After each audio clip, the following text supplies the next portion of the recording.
Hello, my name is Khaled Alajmi. Today I'm presenting for my project for course 403. This is Encrypted, an American-based manufacturer headquartered in Texas, was established in 1995. Child Industry GTLS is one of the DDoS several competitors across station analysis with Dido Inc. would highlight each company's strength and how they are performing relative to each other. Having benchmark pushes the company management to be better than the competitors. 1. Liquidity ratio. The current and the quick ratio are following a similar trend. They are remained consistent over the course over 3 years from 2014 to 2016. However, in the previous 2 years, we have seen a drop of 40% and 26% respectively in the current ratio, and a decline of 10% and 30% in the quick ratio.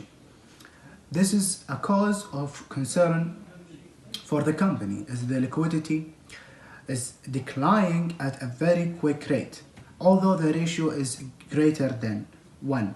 However, the suppliers and deporters will have a cause of concern given the massive decline in the last 2 years. This major decline is attributable to the increasing accounts payable as well as the debt the company has recently taken on. The current liability of long-term debt was massively inflated the current liabilities. There were no short debt payments from 2014 to 2016. Thus reducing the current and quick ratio. The current assets are growing at consistent rate.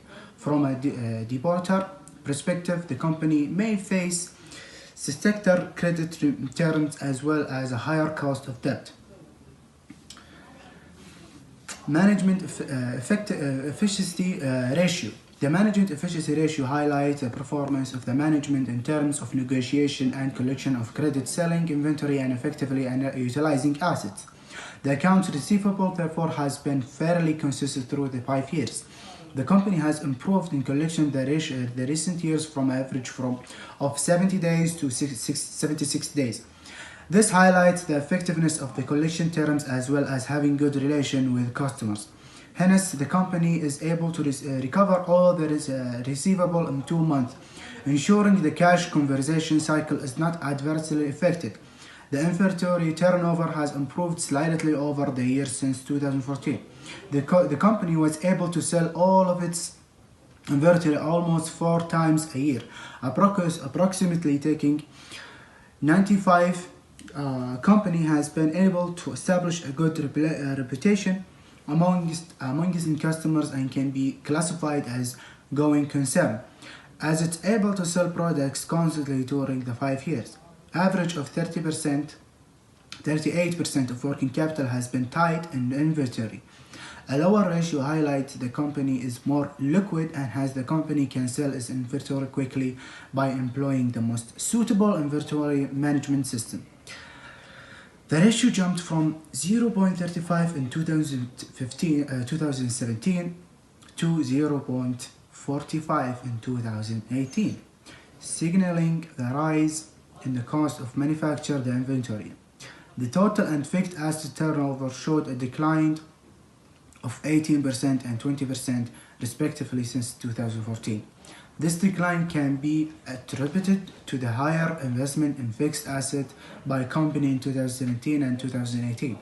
Increased investment in PPA shows to commitment of the company to this business.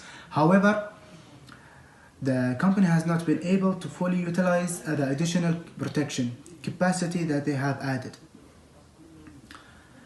The company can improve on the asset turnover ratio by putting in more to effort increase sales. Leverage ratio. The debt ratio of company increased in 2015 and 2017 as they took or more debt to finance new PPE investment, as well as the working capital requirements, given the lower profit due to the higher cost of sales.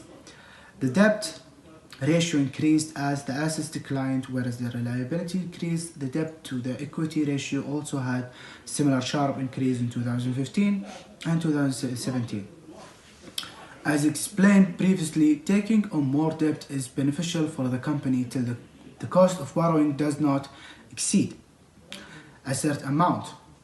To optimize the tax benefit of debt, companies do take on more debt to fund their operation, as the cost of debt is much cheaper as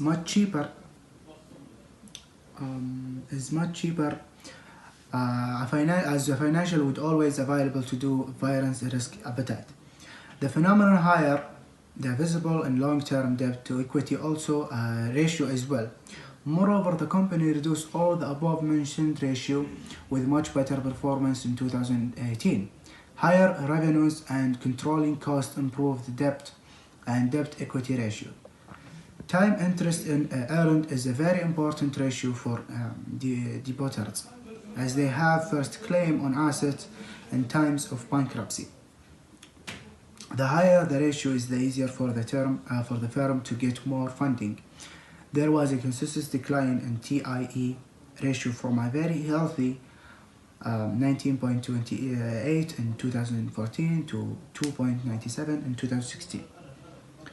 As the financial would always available to do variance risk appetite. The phenomenon higher the visible and long-term debt to equity also ratio as well. Moreover, the company reduced all the above mentioned ratio with much better performance in 2018. Higher revenues and controlling costs improved the debt and debt equity ratio. Time interest earned is a very important ratio for the depositors, as they have first claim on assets in times of bankruptcy. The higher the ratio is, the easier for the firm to get more funding. There was a consistent decline in TIE ratio from a very healthy 19.28 in 2014 to 2.97 in 2016. This was explained by the fact that company was taking on more debt and operating profit was declining. There was sustainable improvement in the performance of 2018, as TIE ratio more than doubled from 6.89 to 15.66. Profitly ratio. Dido has a healthy gross profit margin averaging 32% over the 5 years. The company has been able to control the cost of sales as well. We see the upward trend in the gross margin. It increased from 29% in the 2015 to 36% in 2018. The operating profit margin fell distractly by 82% in 2016 as compared to 2014. As the gross profit declined, but the selling expense continued to increase. However, the company was able to improve its operating margin by controlling cost. It achieved the highest operating margin across the 5 years in 2018 by obtaining a 12.77% operating margin. The net profit margin declined over the years, and the company showed a loss in 2017. This loss was mainly due to the current maturity of the long-term debt the company took in 2016. The extremely high financial changes result in a negative net profit margin of minus 0.17%.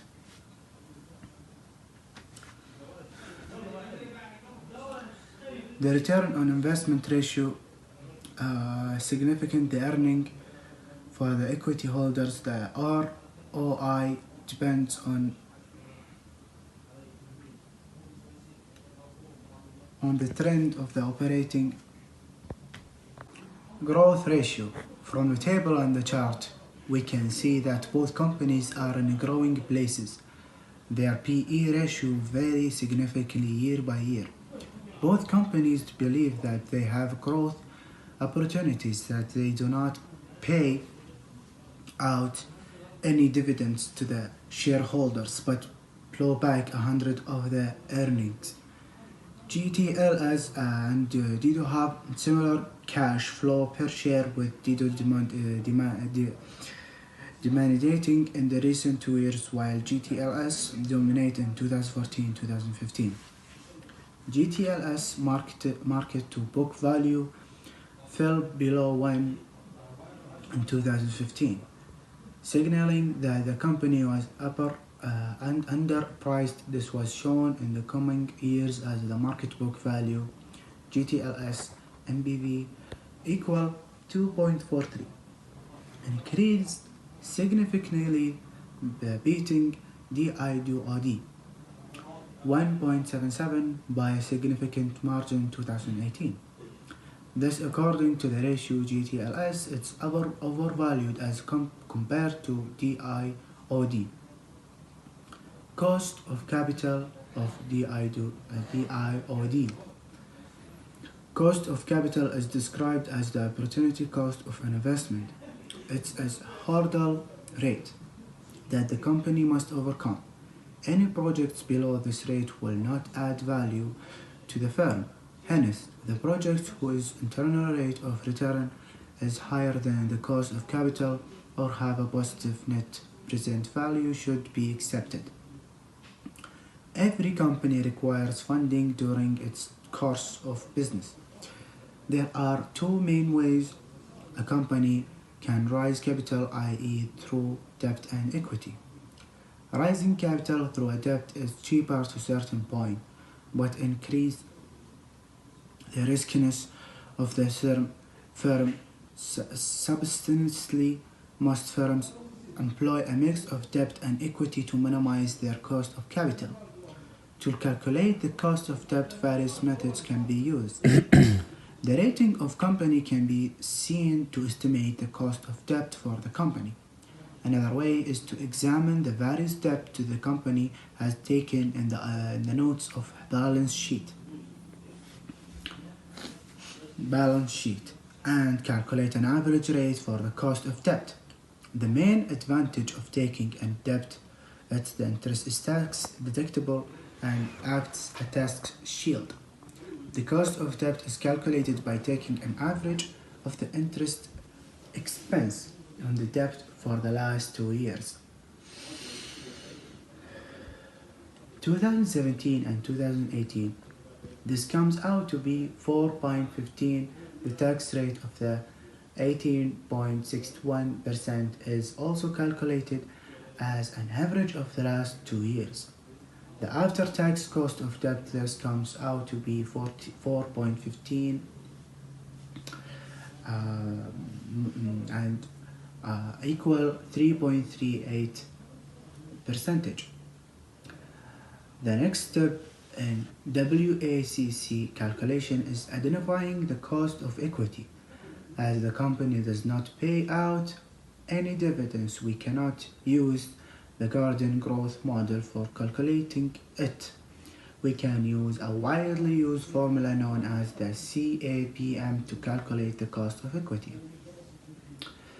The formula used for calculation is cost of equity, RF BRMF minus RF. This result is the cost of equity of 5.77%. The current capital structure of DIOD is as follows. The formula used for calculation is weighted average of cost of capital, EE minus ED cost of equity. Detailed calculation of WCC is attached in an Excel sheet.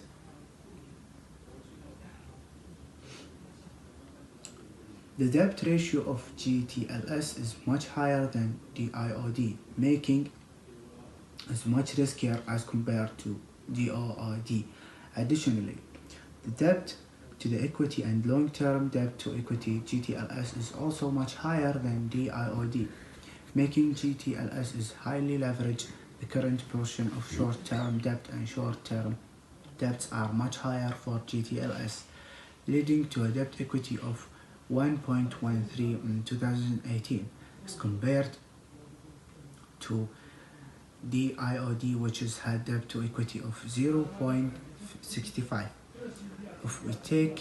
If we look at the times interest earned ratio, we see that DIOD is more capable in meeting its financial obligation to a much higher ratio. However, the variability in the earnings of DIOD is higher relative to GTLS. In 2016, the ratio of DIOD went below the ratio of GTLS, signaling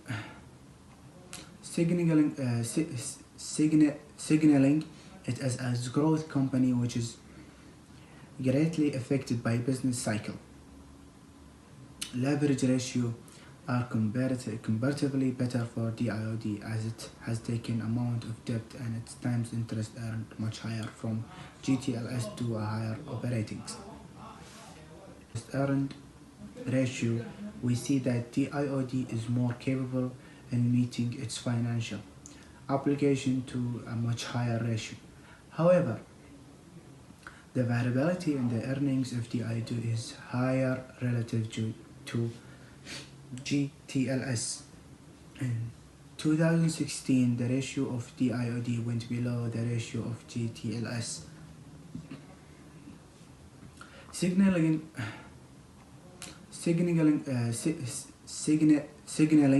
it as a growth company which is greatly affected by business cycle. Leverage ratio are comparatively better for DIOD as it has taken amount of debt and its times interest earned much higher from GTLS to a higher operating. Profit ratio for the years 2014 to 2016, the gross profit was similar for both companies. However, after 2016, DIOD improved the gross profit to 36%, whereas the GTLS fell down to 26% as shown in the graph. DIOD was able to reduce costs of sales to a great extent after two difficult years.